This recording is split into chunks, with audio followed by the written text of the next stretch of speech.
Começa agora o BTCast. Teologia é nosso esporte.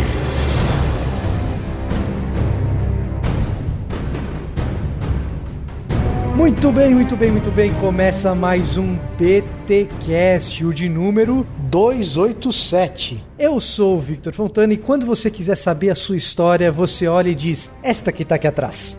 Esta que tá aqui atrás, nossa, é quase hebraico, né? Ah, então, é uma referência aqui, aí, uma referência. E eu sou Alexandre Melhoranza e hoje no livro das crônicas vamos ver paz no futuro e glória no passado. Muito patriota, hein, Milho?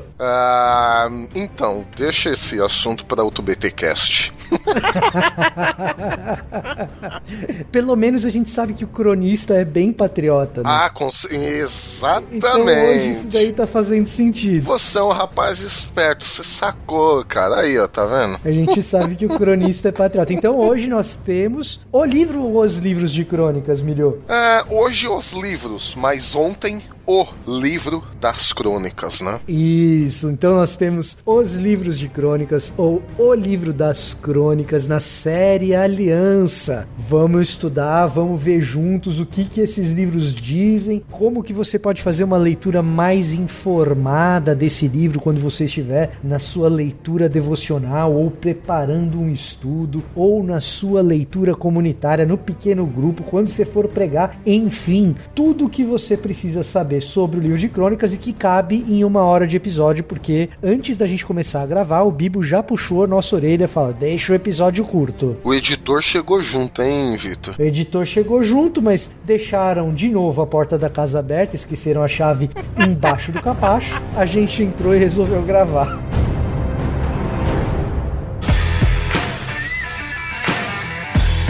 E nos recados paroquiais dessa semana, estou aqui com Victor Fontana. E aí, Victor, beleza? Beteleza, né? Tem que ser. Boa. Victor, é o seguinte, cada vez mais cresce o número de pessoas que pedem para o Victor. Rapaz, dá um curso disso aí, rapaz. Pô, tu devia fazer um curso desse negócio aí, né, Victor? Cara, amo os teus vídeos no YouTube. Tu tem um curso sobre isso? Pois bem, Victor, responde pra essa turma aí. Então, Bibo, olha só, principalmente para quem tá começando na caminhada do ensino teológico, dos estudos da teologia, eu preparei esse curso que é para quem tá aí querendo começar do zero, que é como preparar um estudo bíblico. Por que eu tô falando em como preparar um estudo bíblico? Eu tô partindo do princípio que todo mundo que se converte quer obedecer a Jesus. E Jesus, quando dá a grande comissão em Mateus 28, 19 e 20, ele diz, ide por todo mundo e fazei discípulos. Então todos nós devemos fazer discípulos, todos nós devemos ser capazes de dar um estudo bíblico, ainda que simples, não precisa ser um estudo super elaborado e tal, mas todos nós temos que ser competentes o suficiente para expor o texto bíblico de maneira clara, para que a gente possa discipular pessoas. Mesmo aquele que chegou há pouco tempo, o objetivo dele é se preparar o suficientemente biblicamente para que ele também possa fazer discípulos de Jesus Cristo, né? Então o curso vai nessa direção, dando ferramentas para a pessoa ser capaz de discipular ou também de dar uma aula na escola dominical ou dar um estudo nos pequenos grupos, célula, estudo nos lares ou discipulado individual. E mesmo se quem quer fazer um estudo bíblico próprio, para a própria edificação, também uma boa parte, eu diria que aí uns 60% do curso mais ou menos, ele é útil para isso também. Ô Victor, mas assim, ouvindo tu falar assim de primeira, dá aquela sensação, tá, você vai dar técnicas de como montar uma boa aula, como montar um PowerPoint, ou não, no teu curso vai ter assim, tu vai dar uma introdução à Bíblia, um panorama, o que é o teu curso assim, porque até eu quero saber agora, é didática ou é conteúdo bíblico teológico que você tá dando? Tem as duas coisas, tem as duas coisas, então você vai ver ali, eu tento pegar o processo de entregar um estudo bíblico, seja num sermão, numa escola dominical ou numa célula, eu tento pegar o processo de fazer isso do zero até o momento que você está entregando. Então, do zero, começa na preparação espiritual. Aí você vai pensar com quem você está falando, quem são as pessoas com quem você está se comunicando, que técnicas de comunicação que você tem que utilizar. utilizar? Aí, claro, vai passar também pelo esboço bíblico e como que você escolhe uma passagem, como que você extrai o sentido daquela passagem. Ah, e se me pedirem para fazer um estudo temático? Tem também ferramentas para que você possa fazer um estudo temático competente. E uma das vantagens desse curso, Bibo, é o seguinte, você tem acesso vitalício. E o fato de você ter acesso vitalício ao curso, não ser tipo um período de matrícula que depois você corta o teu acesso à plataforma, isso permite que eu atualize o curso também. Então, quando eu descubro coisas novas, eu aumento o conteúdo que você tem acesso. Caramba, tipo assim, eu paguei lá o valor do curso, aí beleza, eu consumi todas as aulas que você oferece lá na plataforma. Aí passou, digamos, sei lá, 6, 7 meses, eu tô lá na internet, eu tô aqui ouvindo o BTcast, o Victor fala, gente, tá o meu curso aí de como preparar um estudo bíblico, está atualizado com novas aulas, novas técnicas. Opa, eu já comprei esse curso, quer dizer que eu vou voltar lá e vou ter o material atualizado? Se você demorar 6, 7 meses para voltar, você vai ter outro curso, porque a quantidade de material que eu tenho colocado, toda semana tem uma coisinha nova. Caraca, 6, 7 meses é muito tempo. Mas eu digo que a pessoa não vai pagar nada mais por isso. Não vai pagar nada mais por isso. Caramba, você tá oferecendo, então, na verdade, não só o curso vitalício, mas uma mentoria vitalícia quase, né? Enquanto você viver. A minha ideia, eu não sei quanto tempo eu vou continuar atualizando esse curso, essa plataforma, né? Eu não sei quanto tempo eu vou fazer isso. Enquanto eu puder fazer, eu vou fazer. O que eu garanto é que o que está lá no curso hoje já tem muita qualidade e que, pelo menos no ano de 2019, vai ter coisa sendo colocada periodicamente, até porque eu já planejei bastante coisa para ir colocando, né? Muito legal. Gente, você ouve o Victor aqui no BTcast, acompanha o seu canal direto do original no YouTube, então você pode ter um curso. E Victor, o curso não é uma coisa estática, né? Você responde os comentários, tem um acompanhamento do prof, né? Isso, tem na própria plataforma tem espaço para a pessoa deixar comentários e tem as respostas na própria plataforma e a pessoa também vai ter acesso a um e-mail específico meu que é só para tirar dúvidas desse curso, né? E a ideia é essa mesmo, você captou a ideia. A ideia é oferecer uma tutoria, uma mentoria que permita que essa mentoria chegue nos cantos mais difíceis de chegar do Brasil e aí a gente ajuda a igreja a oferecer um conteúdo bíblico melhor, né? Olha aí, você quer fazer esse curso com o Victor? O link está aqui na descrição deste BTcast, ok? É só você procurar o link, ou você pode procurar o Victor nas redes sociais. O que é, Victor? @Victor, né? Fontana? @Victor Fontana no Twitter e @Victor Fontana 1 no Instagram. Olha aí, é só você procurar que os links também estão aí espalhados pelas redes sociais do Victor. Tem também o canal dele no YouTube, é só você digitar Victor Fontana, direto no original. Ou para facilitar a sua vida, aqui entre na postagem deste BTcast aqui em bibotalk.com, que você já tem um link e pode estudar aí teologia com o Victor. E ó, se esse curso aí for bem, já tá indo bem, né, Victor? Graças a Deus, já tá indo bem, a galera tá aderindo aí o seu público. Espero que o público do Bibotalk também migre aí para o seu curso e vem mais cursos por aí, né? De repente o Victor se empolga aí, meu irmão, já começa a criar um outro curso aí, e aí só alegria. Já está sendo criado. Ah, o rapaz não brinca em serviço, irmão. Tem dois que eu acho que ainda saem esse ano. Muito bom. Vamos então para mais um BTcast, que por sinal é com o Victor. E o milho. Olha aí, olha a aula. Pega.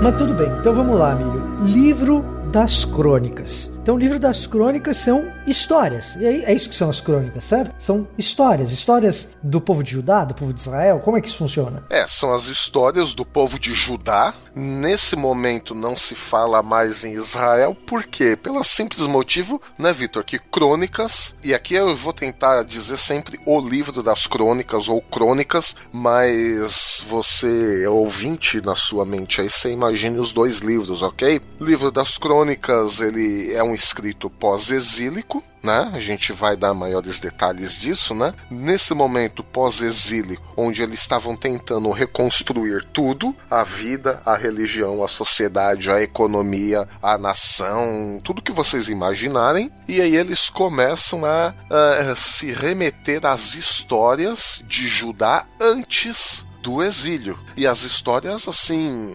boas, para o propósito do autor ali, ou dos autores, né, Vitor?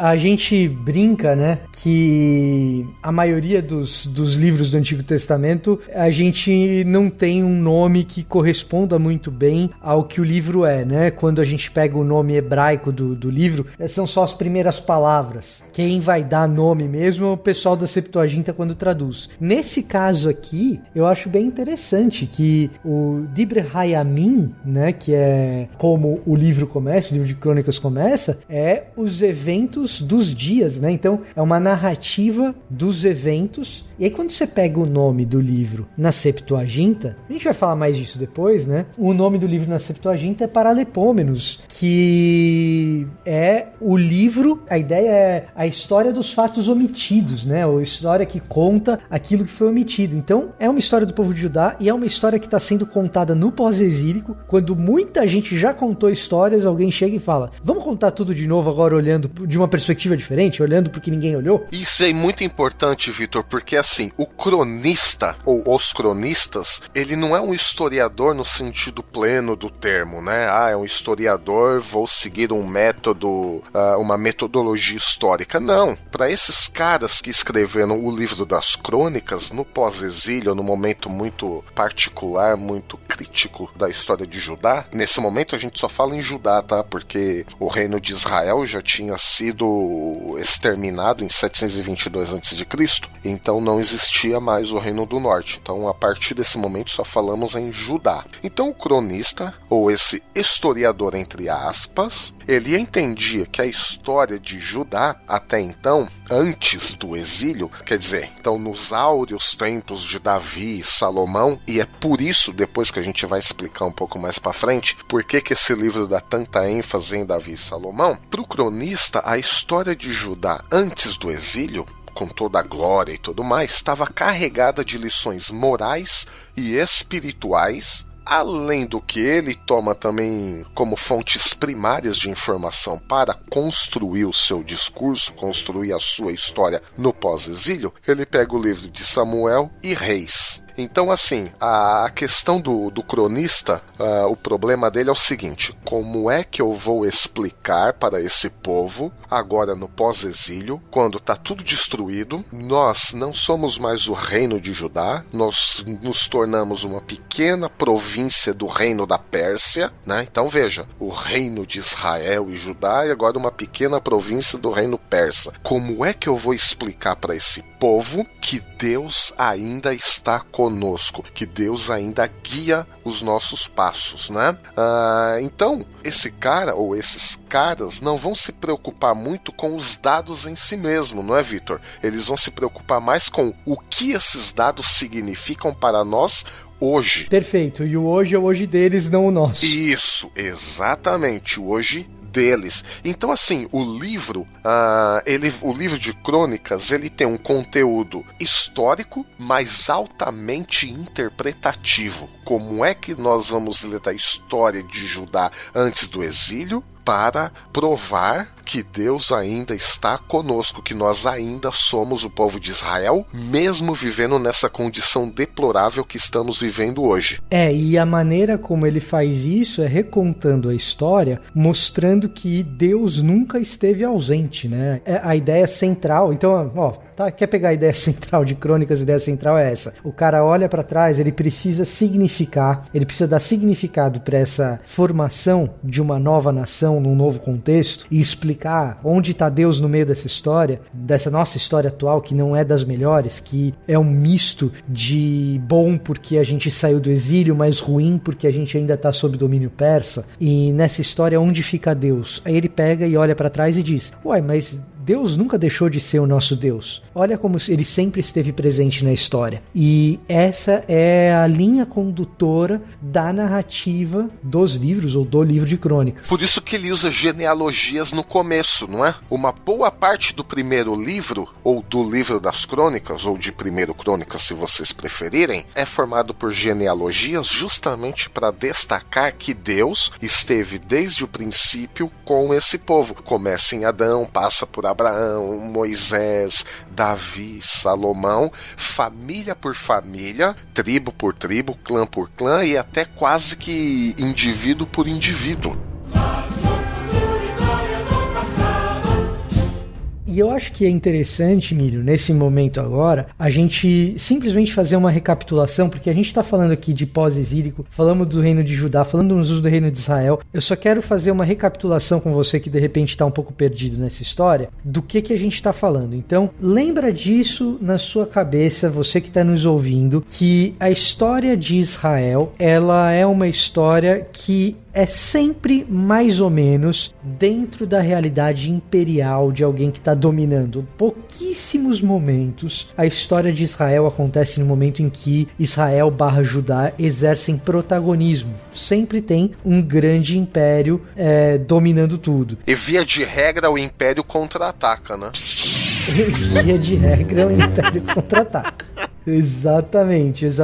Então, quando a gente está falando desses grandes impérios, a gente está falando de Egito primeiro, certo? Que é quando acontece o êxodo. O povo de Israel está debaixo do domínio egípcio e sai no êxodo. Então, a formação do povo de Israel se dá nesse contexto de chegada ao Egito por meio da família de Jacó, com José sendo governador, e o que acontece ali no Egito. Então, tem o contexto de império egípcio ali muito forte. Aí você tem a chegada na Terra Prometida e uma breve luta por conquista daquela região e uma breve hegemonia davídica. Só se tem um período de paz em Davi, e isso é fundamental para você entender Crônicas. E aí você volte no episódio que tratamos do reino davídico. Primeiro e segundo Samuel. Isso. E aí o que acontece? Você tem esse período de paz, e Davi se torna essa referência de reinado fiel a Deus e de paz. Depois de Davi, começa a brincadeira a ficar complicada, porque Salomão,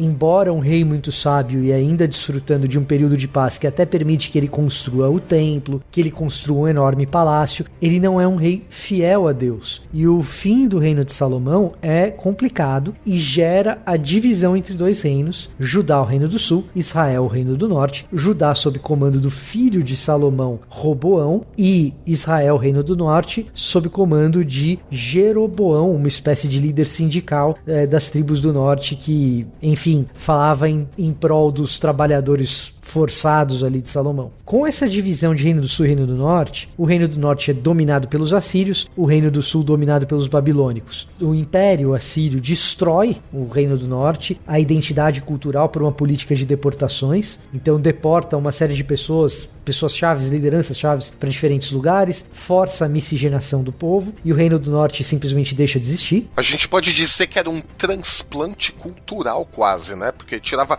o povo de um lugar, coloca em outro, tira do lugar de origem, põe em outro, então era um transplante cultural. Você acaba com a identidade de um povo. Exatamente. Você misturava famílias, né? De diferentes povos numa mesma família. Era uma coisa meio doida que os assírios fizeram, e de certa maneira foram muito bem sucedidos, porque criaram ou ajudaram a criar o que posteriormente no Novo Testamento a gente conhece por Samaria, né? Então os samaritanos são essa espécie de povo misturado que tem origem ali na política de deportações dos assírios. No Reino do Sul, a identidade cultural é preservada. A identidade cultural de Judá é preservada, mesmo depois do domínio babilônico, que leva as lideranças, os elites do Sul, para o cativeiro, e é o período que a gente fica conhecido como exílio. Mas por causa de toda a questão de Davi. Embora ele tenha unido o Reino do Norte e o Reino do Sul, a gente falou isso um pouquinho em 1º e 2º Samuel, o Reino do Sul ele conseguiu ficar mais coeso, porque a figura de Davi e, por extensão, seus filhos, descendentes, tinha essa questão dessa imagem que dava coesão à nação. Já o Reino do Norte, com o sindicalismo, gostei disso, cara, eu nunca tinha imaginado Jeroboão um sindicalista. Com o sindicalismo de Jeroboão, não conseguiu criar uma identidade como Davi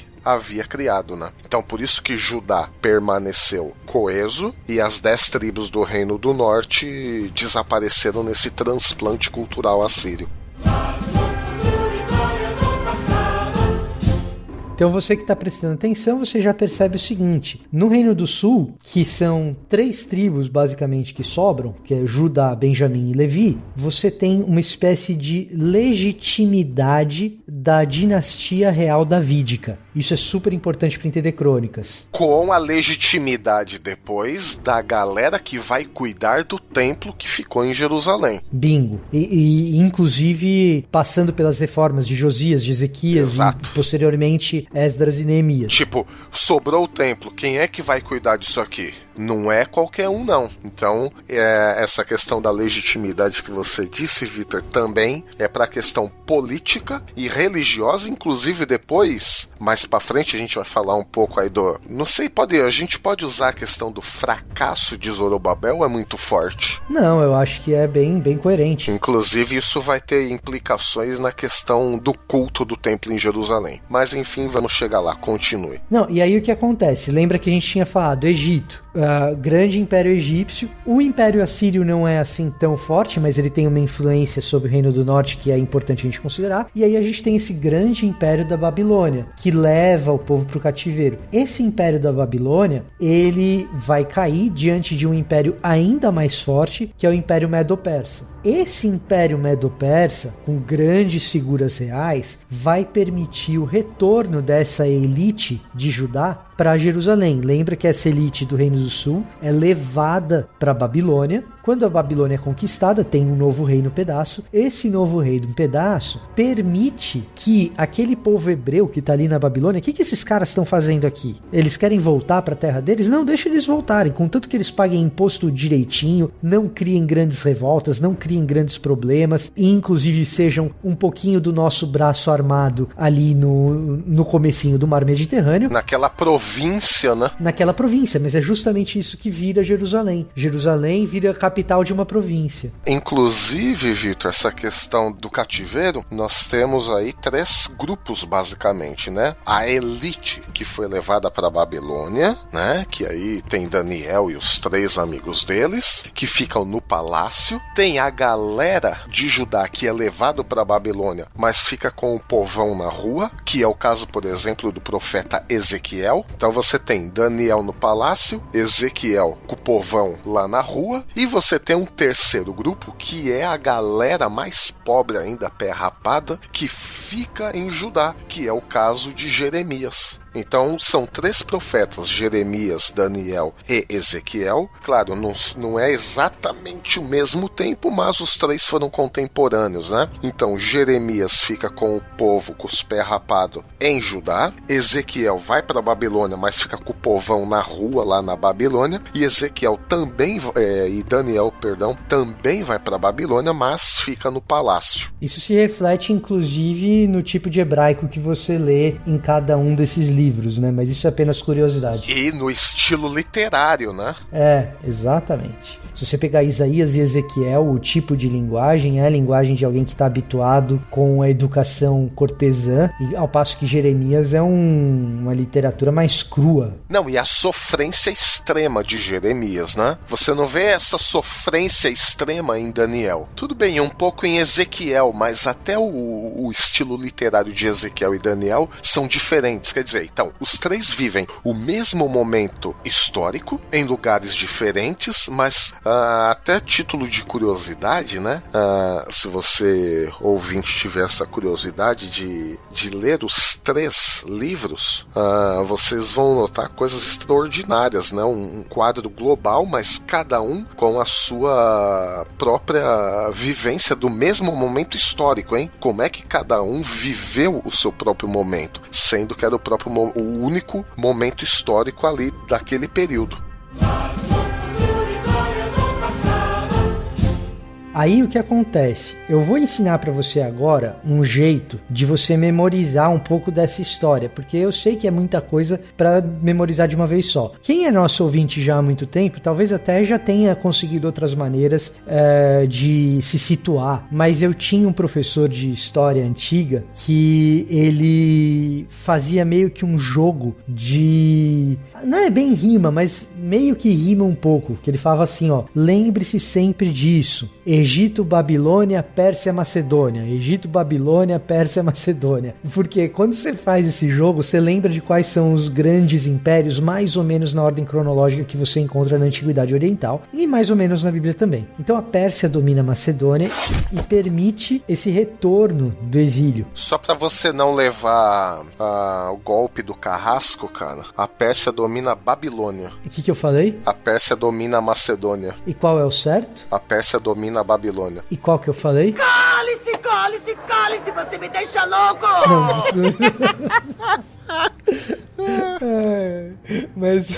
Não, senão você ia levar carrascada à toa. Nossa, aí, totalmente no ato falho, né? Pérsia domina a Babilônia e permite esse retorno do povo até Judá. Então eles retornam para aquele lugar no sul, vira uma província, e nesse ambiente provinciano de domínio persa, mas de reconstrução de identidade religiosa e de identidade nacional, nesse ambiente eles precisam passar por uma reforma. E eles passam por essa reforma num âmbito bem concreto e físico com Neemias, num âmbito ideológico com Esdras. Então, quando eu falo bem concreto e físico com Neemias, eu me refiro especificamente à construção da muralha. Isso. Num âmbito ideológico, religioso com Esdras, que é a reconstrução do templo e, fundamentalmente, a reforma religiosa que Esdras promove. Essa reforma religiosa bebe na fonte das antigas reformas de Judá, especialmente na reforma de Josias, e o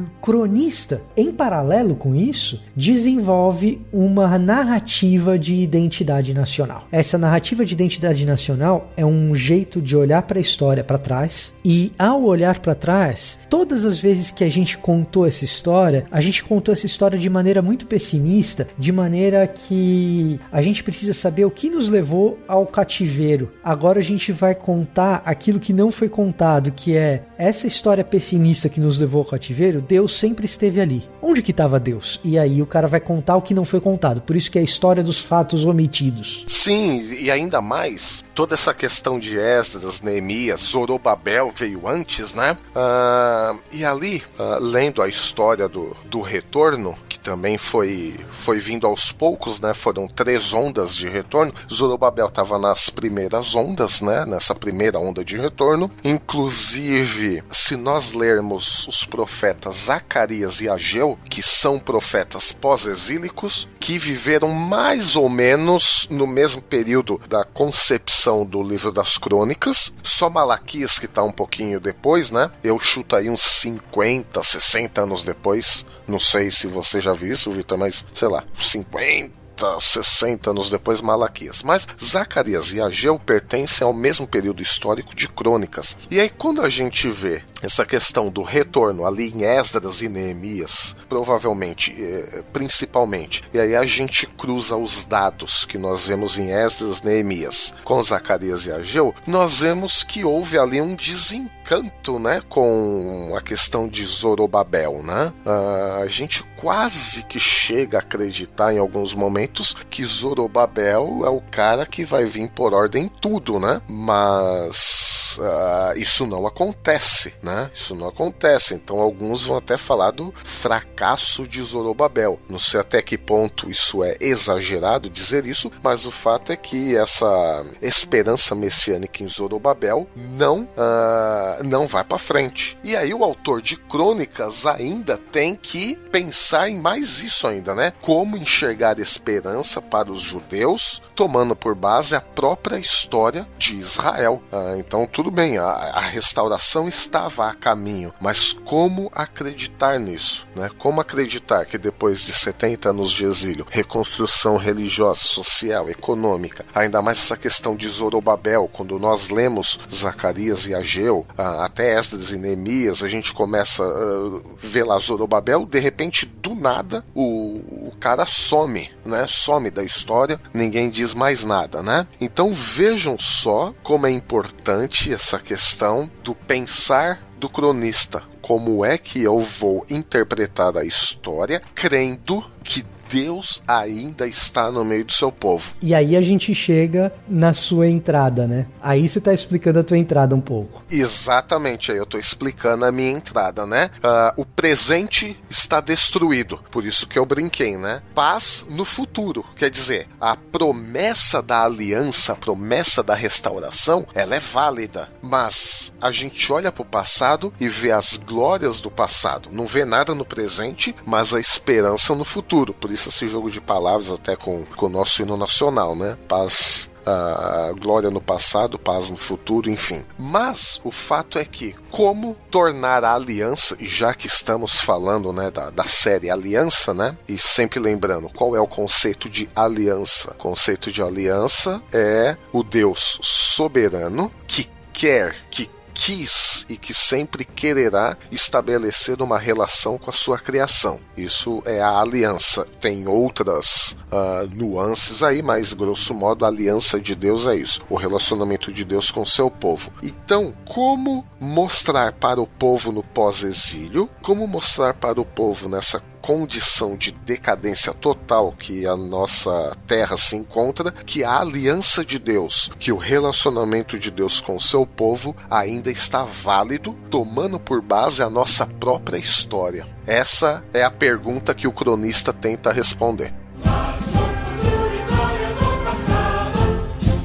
E aí, quando a gente olha para a própria história, você, quando olha para a sua própria história no passado, você deve ter os seus momentos de saudosismo. Quando você olha para você ouvinte, eu digo, né? Você olha para sua própria história, você pensa assim, deixa eu lembrar dos momentos felizes que não estão escondidos nem no passado e nem no futuro. Mas quando você olha e pensa assim, quais foram os melhores momentos? Você tem alguns momentos de definição, que você fala assim, não, aqui houve um evento ou uma série de eventos. Nesse período da minha vida houve vários eventos que fazem com que eu pense que esse período da minha vida seja um período de glória. Na história de Israel não é diferente. Existem ciclos de eventos que fazem com que Israel pense assim, esse momento na história em que houve esse determinado ciclo de eventos é o passado de glória que eu quero buscar. Na boca de Jeremias, né, eu quero trazer à memória aquilo que pode me dar esperança. E talvez Jeremias estivesse com a cabeça no Êxodo, que é um desses elementos. O cronista já não. O cronista, ele tem um ciclo de eventos que é o ciclo que ele imagina que é um ciclo de glórias, porque se o que ele está querendo reconstruir é um eixo de identidade nacional, ele quer olhar para o momento em que a nação foi mais coesa, no momento em que você fala assim, não, nós fomos de fato nação quando? Nós somos de fato nação quando estávamos sob o reinado de Davi. E por isso existe uma concentração enorme nos livros de crônicas, inclusive do ponto de vista da quantidade de espaço gasto com o relato da história de Davi, que a gente não vai encontrar no ciclo de Samuel e Reis. Samuel e Reis, a coisa é mais equilibrada. Agora, como a história de crônicas é uma história ideológica, não que Reis não seja, mas é uma história ideológica com esse viés mais forte de otimismo, né? Ainda não tinha escola sem partido, não? Tá bom, parei aqui. Já houve. A minha pergunta é, já houve? Vamos dar nomes aos partidos. Então a gente tinha um partido, no Antigo Testamento tem um partido que é o Partido Deuteronomista. Isso. Esse partido deuteronomista é responsável pela confecção da historiografia dos profetas anteriores. Quem são os profetas anteriores? São aqueles livros históricos que a gente conhece como 1º e 2º Samuel, 1º e 2º Reis. Crônicas, no cânon hebraico, aparece lá nos escritos e pertence a um outro partido, o partido do cronista, que a gente não sabe muito bem que partido é esse, mas é um partido que é muito afeito a um antigo partido sacerdotal que já não tá mais no jogo. É o Partido Templário. Não, mas aí eu vou bagunçar toda a mente do ouvinte, não. Melhor, Templário do Antigo Testamento, só. Isso. O Templário no sentido do templo do Antigo Testamento.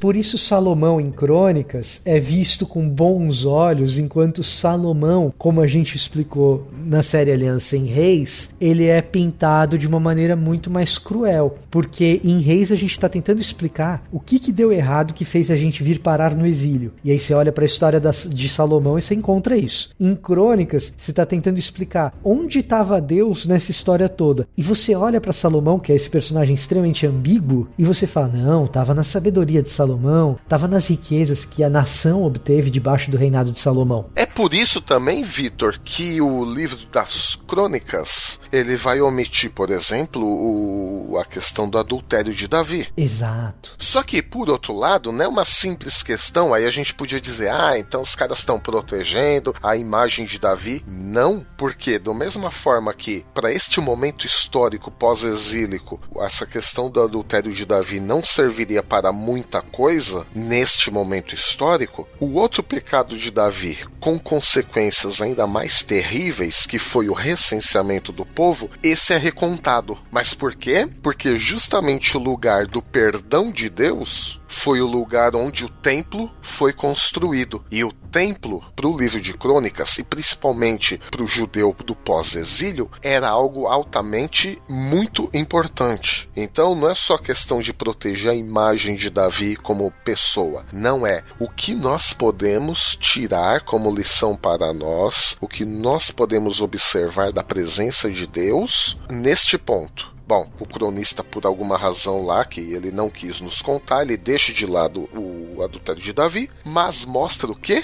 Que do pecado de Davi, que matou quase 80 mil pessoas, se não me falha a memória, do pecado de Davi, Deus faz o quê? O lugar central de adoração para ele. Então a gente pode dizer que onde abundou o pecado, superabundou a graça. É o que o cronista está querendo mostrar nesse pós-exílio. E não é como se o povo também não tivesse acesso à história do pecado de Davi. Justamente. Porque os documentos de 1º e 2º Reis e 1º e 2º Samuel estavam disponíveis. Claro, não era igual uma biblioteca hoje, mas existiam, esses documentos existiam, e se alguém quisesse verificar as fontes, elas estavam lá. Até porque o cronista aparentemente usa essas fontes para contar a sua história das histórias que foram deixadas de fora, né?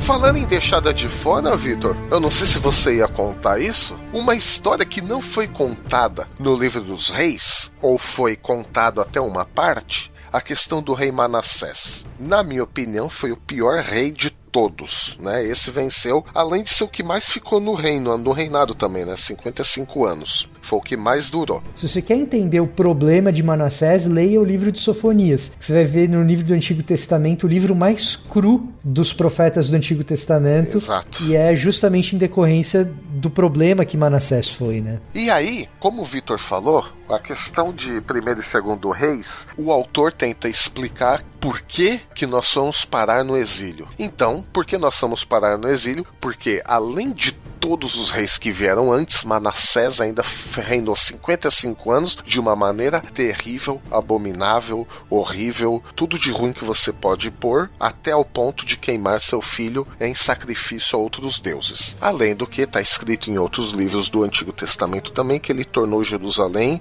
as ruas de Jerusalém viraram rios de sangue. Então assim, não foi pouca coisa que ele fez não, né? Só que o livro de Crônicas, no capítulo 33, ele vai além disso. A partir do verso 18, a gente lê assim: os demais acontecimentos do reinado de Manassés, inclusive sua oração a Deus e as palavras que os videntes lhe falaram em nome do Senhor, o Deus de Israel, estão escritos nos registros históricos dos reis de Israel. Aí é que tá, né? Aí essa oração que está no registro histórico dos reis de Israel está em outro registro, porque não está no livro dos reis. Inclusive tem um livro que nós chamamos apócrifos, que é, né, a oração de Manassés, né? Só deixa eu fazer um parênteses, só para não confundir a cabeça do pessoal. Quando a gente tá falando da oração de Manassés como livro apócrifo, isso não quer dizer que seja de fato a oração de Manassés. Aliás, muito pelo contrário. É um livro de autoria tardia que pega esse trecho de crônicas e fala assim, opa, tem uma oração de Manassés. Vamos escrevê-la? Mas é meio que por aí. E até por isso esse é um dos muitos motivos que esse tipo de livro acaba não sendo canônico. Mas só pra pessoa não pensar, opa, deixaram de fora aqui um livro da Bíblia? Não, é apócrifo justamente porque é pseudepígrafo até nesse aspecto. Isso, exato, não é nem apócrifo, é pseudepígrafo, boa. E aí o verso 19 continua, né? Sua oração é a resposta de Deus, bem como todos os seus pecados, a sua infidelidade, além dos locais onde construiu altares idólatras e ergueu postes sagrados e ídolos, antes de humilhar-se, tudo está escrito nos registros históricos dos videntes, que também nós não temos esse livro. Manassés descansou com seus antepassados e foi sepultado em sua propriedade, e seu filho Amon foi o seu sucessor. Então nós vemos que depois de 55 anos, fazendo um reinado desastroso e sanguinário, Manassés se converte. Então, da mesma forma, para o autor do livro dos reis, não interessava a conversão de Manassés. Interessava que as atitudes de Manassés, apesar da sua conversão depois, nos levaram ao exílio. Agora, depois do exílio, o povo precisando de restauração, precisando de novo dessa esperança, precisando recobrar a sua fé em Deus e precisando de novo ver Deus junto com eles. Puxa, gente, será que Deus ainda está conosco? O que o cronista diz? Sim, ele está conosco, porque vejam só, Deus perdoou até mesmo Manassés no fim da sua vida, depois de 55 anos de um reinado sanguinário. Você acha que Deus abandonou seu povo? Tudo bem, a gente está vivendo nessa situação um pouco crítica agora, mas Deus não abandonou nem o pior rei de Israel quando ele se arrependeu, quanto mais nós que estamos voltando para a sua relação. Então essa é a mensagem do autor de crônicas em relação a Manassés. Então notem, são eventos históricos, mas que a gente utiliza, no caso de reis de um jeito, no caso de crônicas de outro, conforme o momento que nós vivemos. Interpreta-se a história, não tem como fugir disso. Até hoje, né, Vitor, a gente faz isso. Cada um interpreta a história, né, a partir do seu próprio contexto, da sua vivência, não é?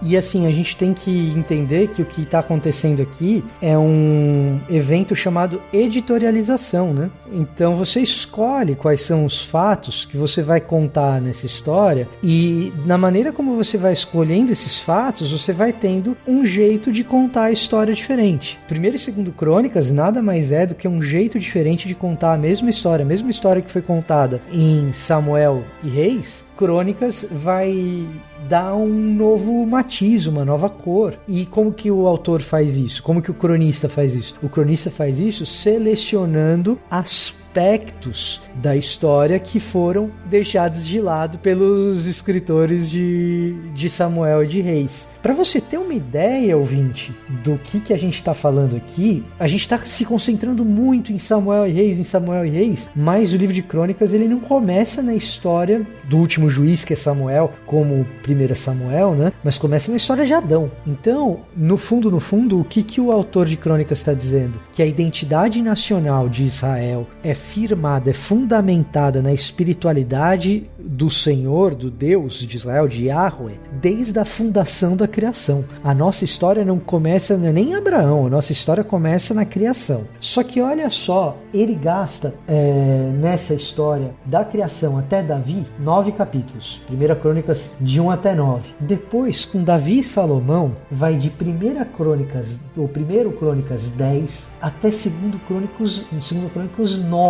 E depois de 10 a 36 você tem os outros reis de Judá, tudo comprimidinho, pequenininho, um depois do outro. Que é o que 1 e 2 Reis é uma história super expandida, aqui é super comprimida. Mas por que essa ênfase em Davi e Salomão? Essa ênfase em Davi e Salomão por causa dessa ideologia de olhar para trás e enfatizar os principais momentos de glória. O que de bom aconteceu ali, que a gente pode notar que Deus esteve sempre presente. E até no período dos reis subsequentes a Salomão, onde Judá foi idólatra, até ali você tem um caso como Manassés, que é o exemplo paradigmático do pior tipo de rei que pode existir, talvez um análogo a Acabe. Até em Manassés, Deus esteve ali presente e preservou uma espécie de legitimidade davídica na sua promessa de aliança, na sua promessa pactual, de que da dinastia de Davi, da semente de Davi, essa dinastia seria preservada para que houvesse um rei que reinaria para sempre. E aí nós enxergamos no livro de Crônicas uma espécie de preparação para o que seria a expectativa messiânica. A partir daí a gente tem contornos claros de expectativa messiânica. Aí, Vitor, deixa eu só fazer um complemento, que isso é extremamente importante. Guarda, escreve aí para você não esquecer, porque quando você fala da questão das genealogias, então, se a gente pega as genealogias e essa questão pactual e tudo mais, o que tem uma coisa a ver com a outra, meu Deus do céu? Se a gente reparar, o foco das genealogias, ela está principalmente concentrada nas tribos de Judá e na tribo de Levi, retomando até um pouco do que você falou lá no começo, né? Então, quer dizer, tribo de Judá, a realeza, Davi, né, como modelo, e Levi, a questão do sacerdócio. Aí, a gente junta com isso a questão do lugar do templo. Se a gente ler com atenção o livro de Crônicas, nós vamos ver que o templo, como local de adoração único de Deus, ocupa um lugar central também nessa narrativa. E tudo começa por quê? Porque Crônicas resgata aquela história de Davi, do recenseamento, para mostrar, como a gente falou agora há pouco, que onde abundou o pecado, superabundou a graça, porque o templo também representava o quê? A presença de Deus no meio do povo. E isso ficou tão marcado na Bíblia, isso ficou tão marcado nessa questão da aliança, que nós vemos isso lá em Apocalipse, e que na verdade é uma retomada da onde? Do livro de Levítico, uma nação de sacerdotes. Ora, uma nação, você tem um território, terra prometida, você tem um rei governante, Davi, que curiosamente é o foco das genealogias, e você tem a questão do sacerdócio, quer dizer, essa aproximação, esse relacionamento íntimo com Deus, que é representado pela tribo de Levi. Então veja como o livro das Crônicas está organizado nessa questão do templo, a nação de sacerdotes, que vai ser retomada no Novo Testamento por Pedro, vai ser retomada por João em Apocalipse. Então veja que o livro das Crônicas é um livro super importante para entendermos a teologia bíblica de forma geral.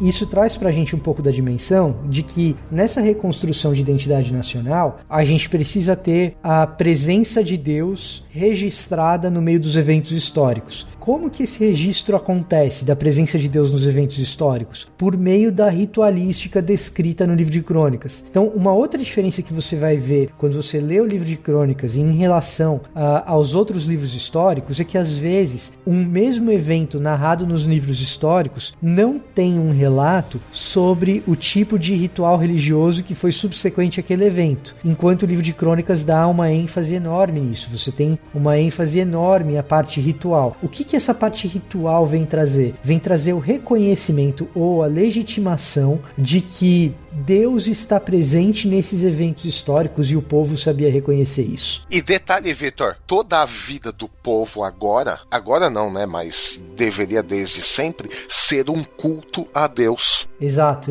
O culto a Deus, ele é central não só na vida individual, né? Isso é uma coisa que a gente acabou sendo nós evangélicos, os católicos, agora me perdoem, a crítica é aos evangélicos, católicos estão livres dessa, olha só. Mas sendo nós evangélicos e protestantes, o nosso modelo de fé é extremamente individualista, né? Então, quando a gente fala que o modelo de adoração é em toda a vida, a gente tende a pensar em toda a nossa vida enquanto indivíduos. E a ritualística vem trazer que a ideia de que toda a nossa vida é um espaço de adoração como indivíduos e também como comunidade. Por isso é importante cerimonial, por isso é importante em 1 Crônicas a ideia de congregações, e por isso é importante a figura dos sacerdotes e dos levitas no meio do povo, na ideologia do cronista. Um só povo, um só Deus, uma só lei, um só lugar de culto. Cristo é tudo, em todos uma só fé, um só povo, um só batismo. Vê? Não muda. Quando a gente faz a continuidade no Novo Testamento, né? E aí o que acontece? É por isso que a gente vê que é precisamente no livro de Crônicas que tem aquela ideia de que o levita é o responsável pela música, por exemplo. Isso aí vai estar em 1 Crônicas 16, né? A descrição da adoração com música da parte do levita. Ensinar o povo também é o levita que é responsável. 2 Crônicas 17, também em 2 Crônicas 35. Em Neemias nós vemos isso também, os levitas ensinando o povo. Exatamente, em Neemias a gente vê isso na prática também, mas que é uma literatura também da mesma época. Aí nós temos em 2 Crônicas o exercício dos levitas de administrar justiça. E a partir desses paradigmas que você tem uma espécie de resgate do sacerdotal, do resgate de Levítico, de uma formação ideológica do cronista de identidade nacional, que você vai encontrar uma identidade cultural que dá formação àquilo que é a expectativa do fariseu, do saduceu no primeiro século e na história de Jesus. Quando você entende Crônicas, a história de Jesus fica muito mais clara, ou alguns episódios da história de Jesus ficam muito mais claros, como por exemplo a história do bom samaritano. A história do bom samaritano você não entende em completude se você não entende a função do sacerdote do levita tal qual é descrita no cronista, entendeu? A história do levita passar de largo, do sacerdote passar de largo, como que eles passam de largo se eles são aqueles que devem administrar a justiça, como está descrito em 2 Crônicas 19? Mas como eles vão atender o cara que está caído no meio da estrada e vão provavelmente se contaminar e precisar passar por uma série de rituais de purificação, se eles são aqueles que têm responsabilidade dentro do templo? E você tem aí essa ambiguidade dos levitas que, se você conhece o cronista, ela é muito clara. A dificuldade do levita e do sacerdote diante daquela questão específica, que se a gente não conhece essa realidade do cronista, você até entende a passagem do bom samaritano, mas ela fica um pouco menos clara. Então a gente tem essas questões. Milho, eu acho que o resumo bom a gente fez aqui. Falamos do propósito central, certo? Acho que está bem claro que é reconstruir uma identidade nacional no período do pós-exílico. O período do pós-exílico está longe de ser um tempo feliz, é um tempo melhor do que o do exílio, mas ele é um tempo de uma espécie de mal-estar, porque não existe protagonismo da parte de Israel, então é uma tentativa de resgatar esse protagonismo. Centralidade do culto do templo. Centralidade do culto do templo, das cerimônias públicas. A questão da nação, né? Davi e sacerdócio Levi, por isso que as genealogias estão focalizadas sobre essas duas tribos. Esperança messiânica baseada na dinastia davídica também cobrimos. E aí sim, né? Quando a comunidade pós-exílica ela relembra o seu passado, ela toma consciência das bênçãos e das maldições da aliança. Por quê? Porque a questão do culto não estava só restrita dentro do templo. Agora toda a nossa vida, agora não, né? Na verdade sempre foi o projeto de Deus, né? Toda a nossa vida é um culto a Deus. Por que toda a nossa vida é um culto a Deus? Porque em todo tempo nós temos uma relação com Ele. Por que em todo tempo nós temos uma relação com Ele? Porque Ele fez uma aliança com o seu povo. Vê, uma coisa vai puxando a outra, né? Que vai ser retomado depois no Novo Testamento, né? Aí a gente vê essa questão do culto, comunhão, você falou muito desse aspecto comunitário, né? Então, quando a gente lê o livro de Crônicas nessa perspectiva, a gente vai ver que o culto em todos os seus aspectos, tá? Não é só no momento ali no domingo, não. O culto na nossa vida vai nos permitir viver essa comunhão com Deus e com o povo, mas também vai permitir que a gente experimente comunitariamente a reconciliação com Deus, que era exatamente esse momento pós-exílico. Aí a gente começa a entender a razão de alguns dos salmos, não é? Salmo 133, por exemplo, com o bom e com o suave é que os irmãos vivam em união, e é nessa união que o Eterno concede a sua bênção e a sua vida para sempre. Então veja, culto, centralidade do culto, templo, presença de Deus no meio do seu povo, com bom e com suave é que os irmãos vivam em união, e é na união do povo dele que Deus dá a sua bênção. Então veja só a grande mensagem que Crônicas dá, além das genealogias. A gente vê assim, puxa vida, mas por que tanto nome? Sim, Deus está com o seu povo de geração em geração, comunitariamente e individualmente também, e beleza. Mas no futuro e glória do passado. Então, Mírio, de tudo isso, da minha cabeça aqui de inquisidor, no melhor sentido da palavra, de alguém que está curioso com o livro de crônicas, é o seguinte: tem outra história sendo contada que o povo já conhece um pedaço, mas tem elementos esquecidos e não contados. De onde que esse cronista está tirando essas histórias? Quais são as fontes dele? Bom, o próprio livro de crônicas, Vitor, deixa pra gente alguns indícios, né? Algumas pistas, né? Por exemplo, já no comecinho ali, primeiro Crônicas 4, né, até o capítulo 5, 7, vai até o 9, né? São registros genealógicos, né? Isso o povo judeu já fazia com uma certa frequência. Ele retoma isso, claro que aí também vai ser editado de acordo com o seu objetivo no pós-exílio, como a gente explicou até agora, né? Mas também tem outros documentos, né? A gente tem que ver que Davi, ele foi o cara que organizou a corte. Ele organizou a questão não só do culto, né, com os levitas e tudo mais, mas ele organizou também a questão administrativa, né? Então, por exemplo, muito tempo depois até de Davi, a gente pode dizer que Isaías fez parte também desse pessoal que organizava, né? Porque Isaías herdou essa tradição de um profeta que estava na corte, mas que também fazia seus registros. Jeremias herdou essa tradição. Então, quer dizer, Davi, ele inaugura também a tradição de documentar os processos da corte, do palácio, né? Então a gente vê isso em 1 Crônicas 28, 2 Crônicas 32, 2 Crônicas 36, né? Então Davi, ele inaugura essa questão da documentação. Agora, outros documentos não oficiais, mas também registrados, nós temos poemas, que são salmos basicamente, né? Orações, discursos, alguns cânticos. Então existe uma multiplicidade de gêneros literários em crônicas. Se contar então registros históricos dos reis de Israel e Judá, que nós conhecemos como o livro de 1º e 2º Reis, nós temos os registros históricos do próprio rei Davi, que não necessariamente estão no livro de 1º Reis. Pode estar, mas o livro de crônicas, ele nos dá a entender que existiam outros registros históricos.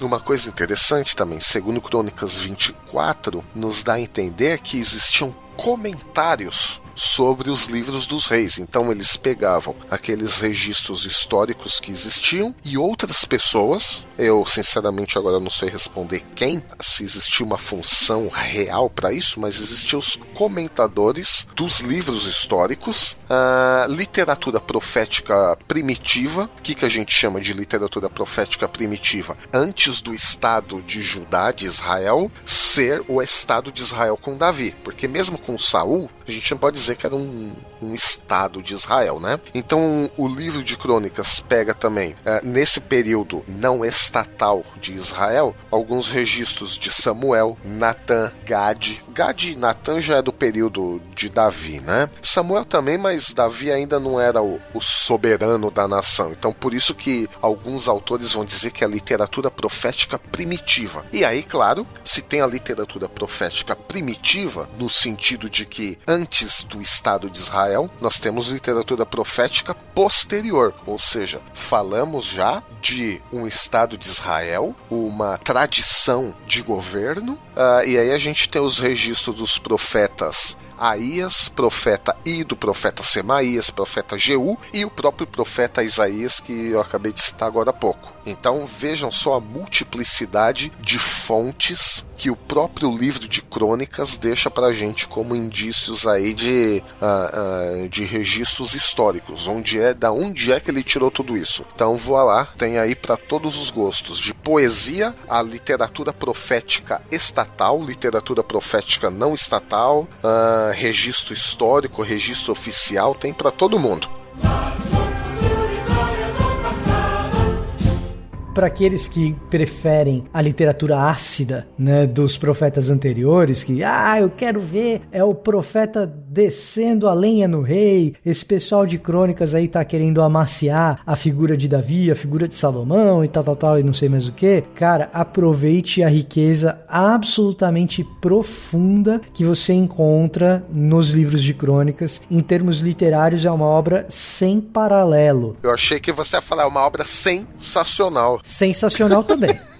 Mas tem uma multiplicidade de gêneros literários, tem uma multiplicidade, e tudo isso costurado com coesão, né? Uma obra genial. E que, de certa forma, eu não sei se inaugura, mas faz parte, certamente, dos primeiros registros de cronistas que a gente tem na humanidade. Vale muito a pena ler, mesmo que você não seja crente, viu? É uma obra riquíssima, né? Uma obra riquíssima, e que nos ajuda a compreender um pouco da complexidade do texto bíblico, né? É bom que seja assim, é bom que tenha o relato pessimista do lado dos profetas anteriores e o relato mais otimista do lado do cronista, porque assim a Bíblia consegue dar conta da complexidade do mundo, não vira um compilado de livros muito desequilibrado. E do ponto de vista aí, a gente pega tudo isso, né? Essas literaturas todas, essa questão do momento histórico, a questão que nós tocamos aqui da estrutura do livro, né? Mas por que tudo isso? Na verdade, em última análise, o que o autor cronista está querendo informar para esse povo do pós-exílio? Que Deus é misericordioso. A misericórdia e a graça de Deus ultrapassam os tempos históricos, ultrapassam as genealogias, as épocas que nós passamos. A graça e a misericórdia de Deus ultrapassa até mesmo o nosso pecado. Então, o povo tinha errado, mas Deus ainda assim estava disposto a recebê-los, a restaurá-los, e o exemplo máximo disso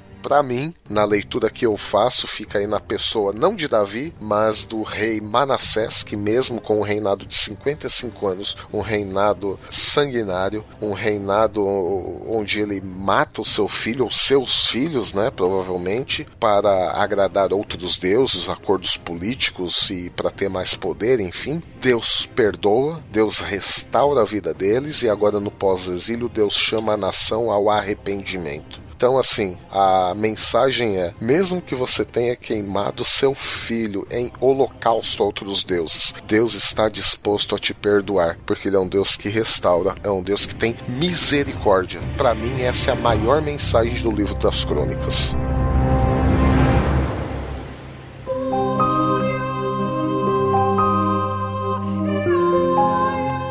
Então, senhor Milho, eu vou pegar carona aí na sua mensagem e dizer o seguinte: a expressão máxima de um Manassés podre restaurado é a certeza de que quem faz isso é o Senhor nosso Deus, que é capaz de fazer o mesmo com o podre de nós mesmos e nos restaurar. E o livro de Crônicas nos leva a ter a noção de que esse povo esperava por esse Deus, tinha expectativa por um Messias que assim o fizesse. Termina a segunda Crônicas assim, né? Com Ciro, rei da Pérsia, dizendo: o Senhor, o Deus dos céus, me deu todos os reinos da terra. Uai, os reinos da terra foram dados para Ciro? Foram, mas por quem? Por Deus. Ele me encarregou de construir para ele um templo em Jerusalém, na terra de Judá. Quem pertence ao povo dele, volte para realizar essa tarefa. E aí ele fala o seguinte: e que a força, e que o Senhor, seu Deus, esteja com vocês. Então, até na boca de Ciro, até na redenção de um cara como Manassés, até no pior dos Manasséses, até na boca de Ciro, esse rei pagão, o Senhor Deus não deixou de lado a sua função na história. Se você vive uma vida em que você acredita que Deus está ausente dos eventos da história, que Deus não se manifesta no dia a dia, tá aí o livro de Crônicas para você. E assim como o Ciro abençoou o povo de Judá na sua ida para Jerusalém, acho que você pode nos despedir com a bênção. Ou você tem mais alguma coisa para falar antes, Milho? Não. Então eu me despeço, eu sou o Victor Fontana e que a força esteja com vocês. Olha aí, ó, Hamilton, que a força do Messias, né?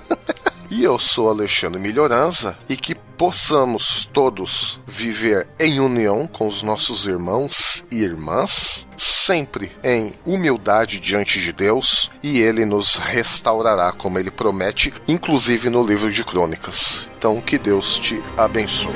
Amém. Amém. Se não se retratar, irá para a Inquisição. Eu recebi uma carta. Você renega o que escreveu? Você vai se retratar ou não?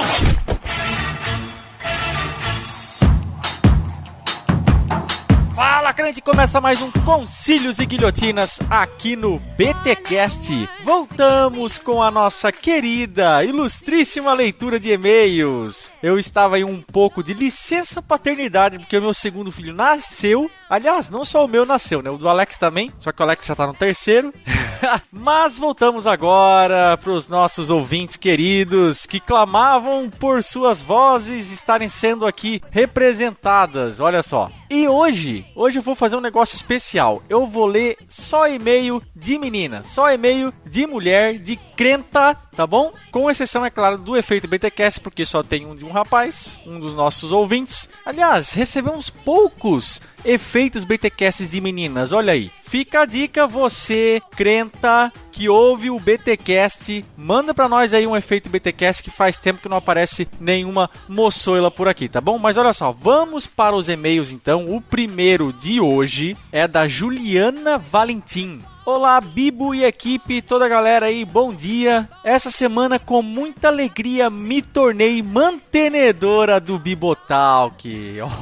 O apelo do Bibo deu certo. Já tinha colocado em meu coração adotar esse ministério que tanto amo há um tempo, e o pedido do Bibo no último podcast, sabe-se lá qual foi, porque já faz tempo que eu não leio e-mail, sobre parábolas. Foi o que faltava para tomar a iniciativa. Acompanho este tão excelente trabalho desde 2015. O meu primeiro episódio foi, e aqueles que nunca ouviram, top 5 dos meus favoritos. E glorifico a Deus que usou vocês para despertar minha paixão pela teologia desde então. Sei bem o quanto é difícil pregar a cruz em tempo de carícias de ego, mas vocês me ajudam muito a buscar e estudar a verdadeira mensagem de Cristo. Atualmente sou líder de adolescentes na minha igreja, o chamado Ministério Nuvem, e luto muito para que tal teologia não nos atinja. Sou apaixonada pela série Gigantes, que tá fazendo falta, ó. E por causa dessa paixão, embasei meu TCC na vida de grandes mentes que marcaram a história da ciência, já que eu sou formado em ciências da natureza. Enfim, obrigada por fazerem parte da minha história e fiquem com Deus. Olha aí, Juliana, que bacana, hein? Você não é a primeira que vem nos dizer que já fez TCC, algum trabalho de faculdade, enfim, com o Bibotalk como plano de fundo. E, claro, é sempre bom saber que o pessoal aí gosta tanto desse ministério que faz TCC na faculdade, olha só. Ou, pelo menos, né, o Bibotalk tem inspirado a esse pessoal da universidade a fazerem seus trabalhos. É muito legal saber disso, gente. Vamos lá. Próximo e-mail aqui é da Samara Alves. Olá, pessoal do Bibotalk, finalmente criei coragem de escrever para vocês. Já faz um tempinho que os conheci, até porque eu estava pesquisando podcast teologia e vocês apareceram por primeiro lá no Google. Mas só há alguns meses que comecei a maratona de hemorragia nasal. Ouço e reouço alguns podcasts quase todos os dias e já indiquei para muitos amigos. Acompanho também o canal no YouTube, que também é muito bom. Queria poder contribuir financeiramente, mas enquanto não aparece um job, estarei orando pelo ministério. Parabenizo vocês pelo conteúdo, que é realmente muito edificante, e não vou dizer que são os melhores por recomendação do Bibo.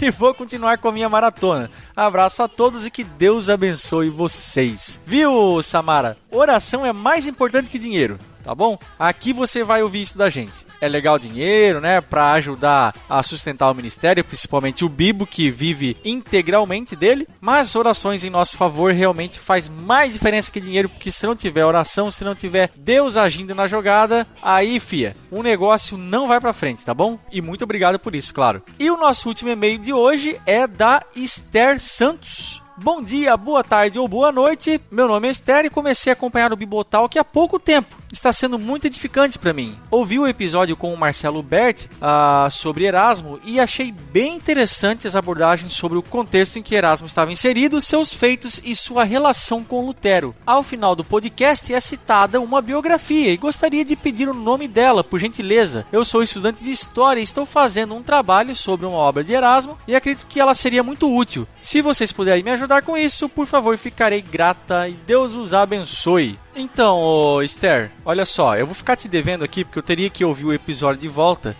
Eu tô meio sem tempo aqui, mas, pessoal, você que já ouviu o episódio ou tiver paciência aí para ouvir e quiser ajudar a Esther sobre essa biografia que ela diz que é mencionada no final desse episódio com o Marcelo Bert, eu acho que é o de número 214, tá?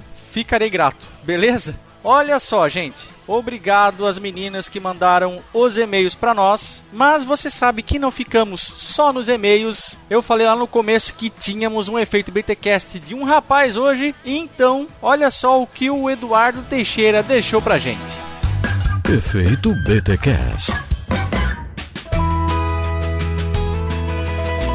Fala, crente do Bibotalk, aqui quem fala é o Eduardo Teixeira. Eu sou do selo Cristo Suburbano e estou aqui para gravar o meu efeito BTcast. Caras, confesso que eu não conhecia podcast, isso já acho que em 2015, algo assim do tipo, 2014, 2015, até que um amigo meu me chamou para gravar um podcast com ele de punk rock, hardcore, essas coisas cristãs, dentro do cenário do underground cristão. E nessa eu comecei a conhecer podcasts, e eu conheci o Bibotalk. Confesso que eu maratonei o Bibotalk, levou aí mais de um ano, e quando eu coloquei lá, eu mandei lá no Twitter pra vocês que tava a fim de gravar um efeito BTcast, vocês falaram, faça isso, grave. Cara, eu vou ser sincero, alguns momentos minha cabeça explodiu, alguns outros momentos concordei, outros discordei, mas, como diz o Melhoranza, sensacional.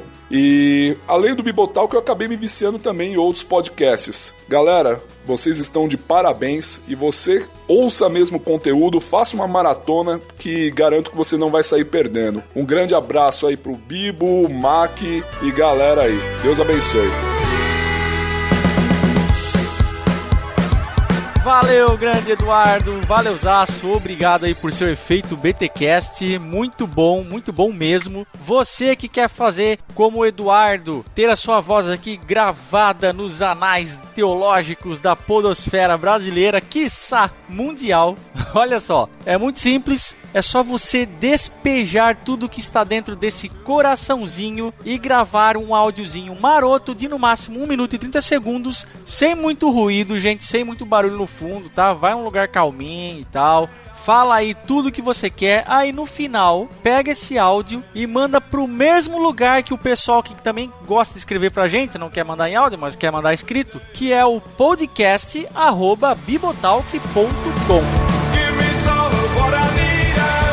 E por último, crente, estamos nas redes sociais, Facebook, Twitter, Telegram, Instagram. Vai lá, segue a gente. Os links para essas redes sociais normalmente ficam aí na postagem do podcast, mas você pode ir lá no motor de busca de cada uma dessas redes sociais, você digita lá Bibotalk, com certeza você vai achar a gente lá, tá bom? E claro, não deixe de visitar o nosso canal no YouTube, www.youtube.com/bibotalkvlog. Lá você vai encontrar semanalmente pelo menos um videozinho aí com o Bibo fazendo muito conteúdo legal, teológico, bacana, edificante pra você, tá bom? Se você conhece a gente aí apenas pelo podcast, olha aí, que grata surpresa. Você também pode nos acompanhar lá pelo nosso canal no YouTube. Beleza, crente? É isso que eu tinha pra falar. Se Deus quiser e assim permitir, nós voltamos no próximo episódio. Valeu, crente. Um abraço.